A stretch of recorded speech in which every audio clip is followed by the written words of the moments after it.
husband decided to surprise me at work. His smile faded when he saw me with my coworker. This is an account of regret and how an agreement to a dinner ruined one of the most positive and beautiful fragments of my life, forcing me to relinquish my love life. It's hard to tell as I do not have an idea of where to begin, but I will do my best to give a summary of the narrative so as to best understand how I ruined my life by getting used to a mistake. Hi, Redditors. I am Michaela Webb, and I am 32 years of age. I am a law graduate from one of the most prestigious universities in the state. I am also an introvert as I enjoy the comfort of my apartment, my personal space, while I enjoy doing the things I love doing the most, which involves reading novels, watching my favorite telenovelas, and some other hobbies. I do hold my career in high esteem because I was a business attorney at a law firm a couple of minutes from where I stay, my apartment. Although I lost this job a few years back as a result of an unfortunate incident, because I had an association with someone who was being investigated for money laundering, and this cost me my job.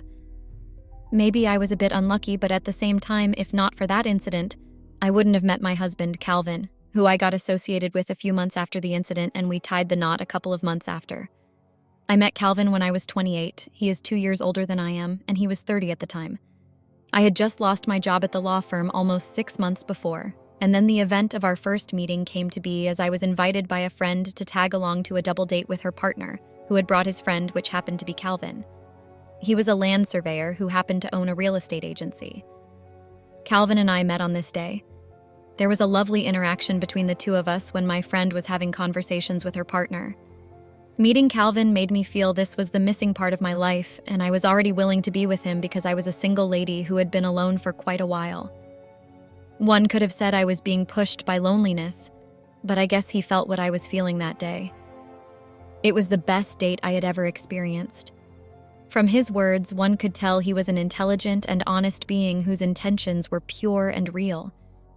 We exchanged contacts, deciding the friendship should be a continuous one. It was love at first sight for the two of us.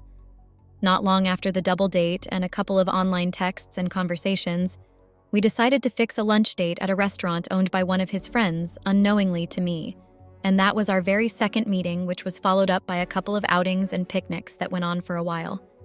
At this time, I guess we were already aware of our feelings, and it was becoming more or less like a relationship between the two of us.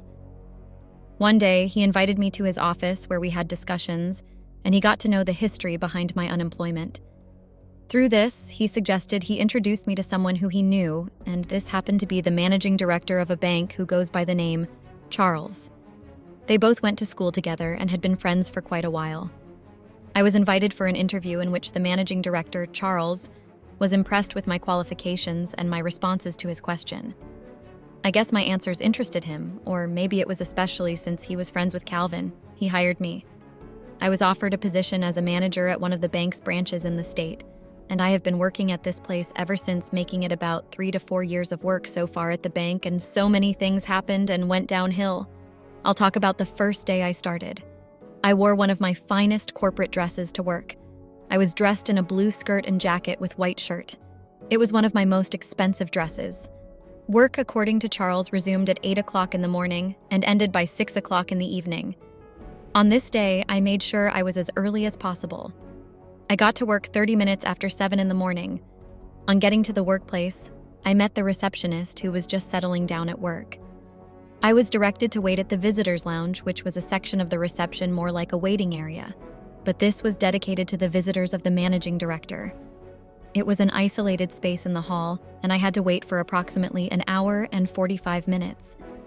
I was getting tired, but I didn't make any complaints because I knew this was a big change for me. The receptionist came to apologize and informed me that the managing director was around.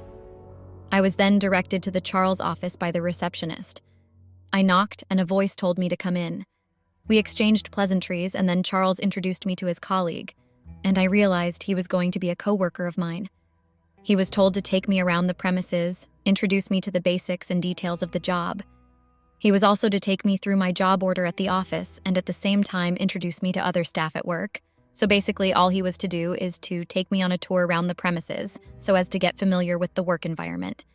He told me his name was Maurice, and Charles informed him that I was going to be working with them from that day as a co-manager. in order to reduce his workload and ease him off stress. I put two and two together and realized Maurice also had a high position at the bank. I left Charles's office and Maurice smiled at me. He told me it was a pleasure having me here. I was glad and happy as he seemed like the gentle man he was. He took me around the premises, showed me the most important spaces and rooms for me to know, starting from the counter to the customer service room and then the restrooms and so on. After this, a meeting was held with the other staff where I was introduced as a manager to my colleagues, and they all welcomed me in a warm fashion. Immediately after the meeting was concluded, I was taken to my new office where my job nature was explained to me vividly for me to understand. Maurice also said if I had any unclarity and questions, I shouldn't hesitate to come to him as he smiled and left the office. The day went by with me having to do too little and so little of work on my first day. After the close of the day at work, which was 6 o'clock, I left the office and returned home. Maurice Walsh was a tall, fine young man with a cute smile, well-dressed, and he smelled nice. Apparently, he was a graduate of financial technology and happened to be a product of the same school as I. He was a year older than I am. On the day of my first encounter with Maurice, which happens to be my first day at work, I was 29 years of age and he was 30 years of age. On my second day at work, I arrived a few minutes to 8 in the morning, about 10 to 5 minutes or so, where I happened to meet my Maurice after driving in and parking my vehicle at the workplace garage. He was just getting off his vehicle too, and we exchanged greetings and decided to work in the office together. During this process, we discussed and talked about our background. I told him about my school days and study in which he did the same, and to our surprise, we both finished from the same school and graduated in the same year. This brought us closer as I felt like I now have someone to communicate with better at work.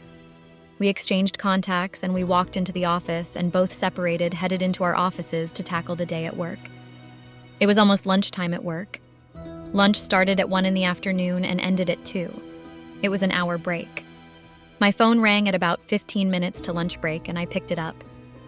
It was Maurice, but then I thought he was about to discuss work only for him to invite me for lunch, to my surprise.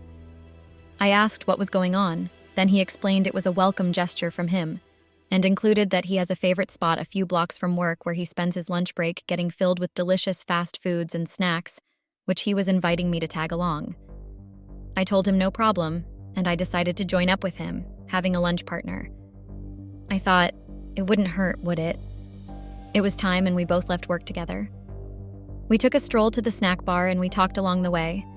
It was a really nice spot because the environment was conducive and really comfortable and the food was top-notch. While we were eating, we discussed more about ourselves, talking about our interests and hobbies. We also talked about our dislikes, and I was interested in talking to him more often, and that was how lunch with Maurice became a thing every day at work. And apparently, I found a close and harmless friend in which I could confide in. After the meal, it was 2 o'clock in the afternoon already, and it was the end of break. We both returned left to work together, heading to our separate offices at work. Work ended at 6, and we said before we headed home. At this point, Calvin and I were not married, but we were actually dating. He was also aware of my friendship with Maurice. Then how did the marriage come to be? It was a beautiful weekend, probably 4 or 5 months after I started work, and I was free for the week. Calvin and I went on a picnic together at a park. We were both dining and eating while making jokes and having fun. The typical playing games with someone you're in love with. I was pressed and I had to use the restroom. I told Calvin about this and I was like, I'll be back. It was almost as if he had been waiting for this chance. His chance. When I got back, we continued with our games until I discovered a wrapped box like a present. It wasn't there before I left, and then he said he just had it delivered and that he had been expecting since before I left. He also said it was a present for me and then handed it over to me to unbox. I looked at the shape and it looked like a jewelry box. I was right, of course. I was excited to open it in order to see what sort of necklace he got for me. To my surprise, I found a ring instead. I was even more shocked when he knelt down in public with a proposal for marriage as I opened the box. It was one of the happiest days of my life because I had been expecting his proposal for so long since our first meeting at the double date. Without wasting time, I told him yes in a hurry in case he decided to change his mind or call it a prank. He smiled and then inserted the ring into my finger. He hugged me and gave me a long kiss I would never forget. It didn't take us up to a month, and we were fully wedded as husband and wife because I wanted to be his wife so soon. We started living together and I moved my properties into his own department. I became Calvin's wife at the age of 29 and he was 31. That was a year and a few months after our first meetup. 2 years had passed and I was 31 by then. An unfortunate incident happened, and this was the beginning of the series of misfortunes that befell my love life. On this fateful day, I got a call from an unknown number. Apparently, it was a worker at my husband's agency.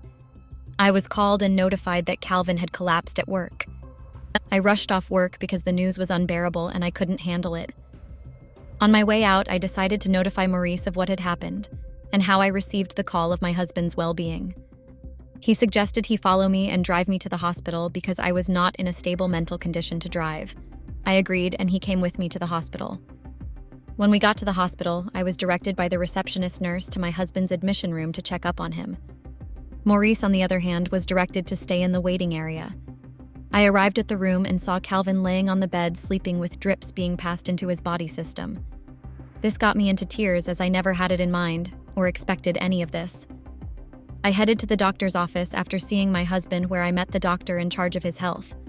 He sat me down and then discussed with me the current condition of my husband. He said a diagnosis had been done on him and the result of the test would be out the following day. I excused myself, and I returned to the reception where I told Maurice I'll be staying with Calvin for a while before returning home, meaning that I wouldn't be returning to work that day.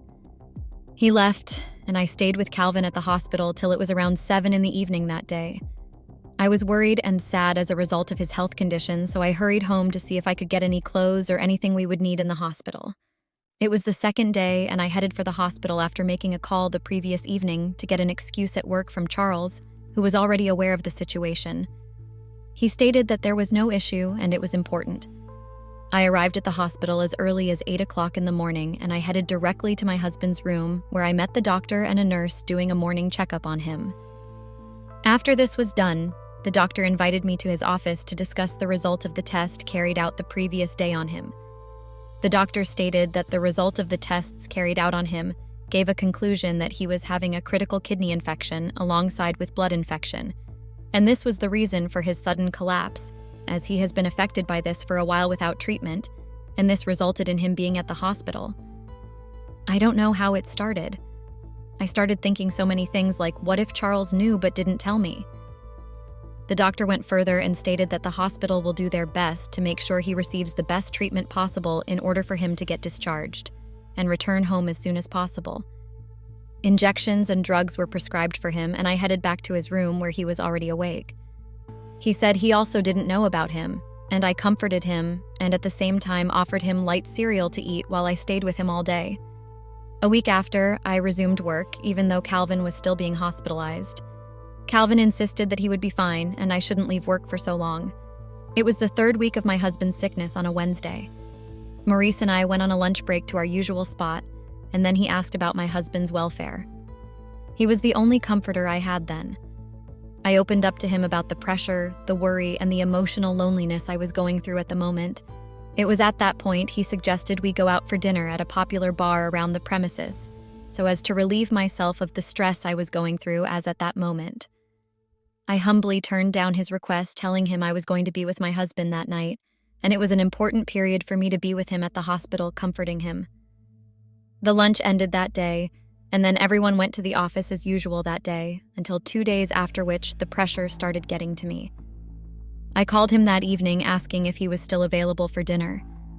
The pressure and emotional downness was getting to me, and I needed someone to be with that night so as to give me comfort. Unknowingly, that was going to be the biggest mistake of my love life. I met Maurice that night at the restaurant he picked where we had our dinner, drank a couple of liquor, and talked for a while. We were both drunk, but he suggested driving me home because I was too drunk to drive home. On the trip back home, he told me a lot of things. It could be because he was drunk, but he was serious. Emotions started spilling, and he started to talk about how he was into me until he discovered I was getting married and it was too late for him to ask me out properly. I also told him it could have been him I had married if I hadn't met Calvin early. I know I shouldn't have said that. I guess both of us were under the influence of alcohol. Once I got home, he escorted me to my front door, but I tripped. He had to carry me up to the room where our matrimonial bed is located. One thing led to another, and then we slept off. I woke up the next day naked with a naked man beside me. I was still having a hangover from the previous night, and I realized what I had done. It was my first affair with Morris, a mistake that would not have happened if I had not agreed and called for the dinner. I was shocked, and I tapped him awake. He woke up in confusion too. The feelings were there truly, but the affair was a mistake to both of us. I guess through the process of the intercourse, at some point I might have thought it was Calvin, and it happened in my room, on my matrimonial bed. He dressed up and headed out as quickly as possible out of the house, although it was a mistake. I felt like it was the best sex I had ever had because my body was still in the urge to have more of it. Few weeks passed, and it was 3 months since my husband's sickness started, and he had already been discharged from the hospital. He resumed work the week before that, and at this point Maurice and I had yet to discuss what had happened between us. There was no closure even though we met at work, and, of course, the regular lunch break meetings we had stopped. To be honest, I wanted the affair to continue, not at the jeopardy of my marriage. I wanted both men to myself if possible, and on this day I invited Maurice to my office for closure and a brief discussion of what had happened, but my actual plan was to seduce him into wanting the affair to continue. I didn't know what was happening to me. He sat down in front of my desk, and I asked him why he had been so distant from me. He stated it was because of the mistake that had happened between us. He didn't want it to mess up my marriage and love life. I stood up from my seat and moved closer to him. I sat on his legs, and I urged him not to call it a mistake. I pressed myself on him, and he was trying to resist placing his hand into my shirt. I kissed him, and he responded. The door opened without a knock. It was my husband who had entered. He looked at me with an expression I'd never seen before, and I immediately felt regret. He said his intention was to surprise me with a visit and to take me out on a romantic dinner since it was the eve before our anniversary of our first meeting at the double date. He said his interest was to make it a special night for me, only to find me in such a compromising position with my coworker. It was an unlucky event, and I kept looking at his face. I tried apologizing, but he didn't listen. I tried to rearrange myself from the shock I was experiencing too. His visit was so highly unexpected, only for him to see me with Maurice like this. Calvin left the office without listening to my pleas, and Maurice also left. I understood because this was all my fault. Update. I got back home that night, and there was a lot of argument between Calvin and I. He was confused about when the affair started. I tried apologizing at the same time, explaining to him what actually happened, how my weakness and the pressure of his illness got me to do what I did. This was not convincing enough to him, not like I should ever have an excuse for cheating on him. I really messed up. He said he was never going to forgive me for the incident and stated clearly that was the beginning of the end of our marriage, and then I had to sleep in the living room that night on the couch. The following morning, he told me to move out of his house with my loads and luggage, and I had no choice. I went to my friend's apartment where I have been staying for a while now. Also, the incident cost me my job. My silly mistake practically cost me my relationship, home and job at the same time as a friend, Maurice. I tried talking to Maurice, but he also said he wasn't going to forgive me for making him lose his job, something I didn't know happened. I apologized, but he blocked my contact and made it clear he never wants to see me again. Some days had passed, and the divorce papers were delivered to me. We had to go through the divorce officially, with me having no way of defending myself through the divorce. I guess I was the architect of my own misfortune, and this taught me so much. It made me understand that a mistake is a mistake regardless of how interesting it was. It also made me understand not to get too close with another man, especially when I have a good relationship and love life going on. And this is the story of how I ended up being a single, homeless, and jobless lady at the age of 32. And it was all my fault.